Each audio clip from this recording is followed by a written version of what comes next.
Alright, this is the Big Cedar Lodge on Table Rock Lake in Branson, Missouri. This is their bowling alley. They have all the balls you could ever need.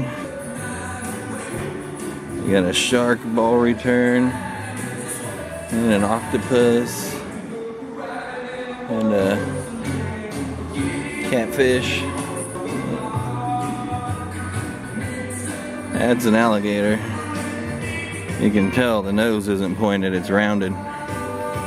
Then there you go again, shark, squid, catfish, alligator.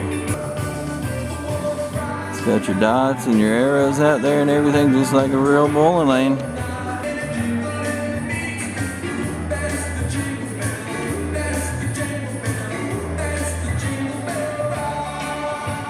You gotta be here at noon, that's when it opens. You really want to be here a little earlier so that you can get in line. It's first come, first serve.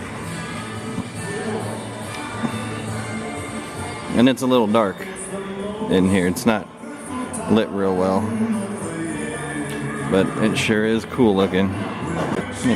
Dolphins, real dolphins, porpoise, marlins, sharks, stingrays, whales, sea turtles.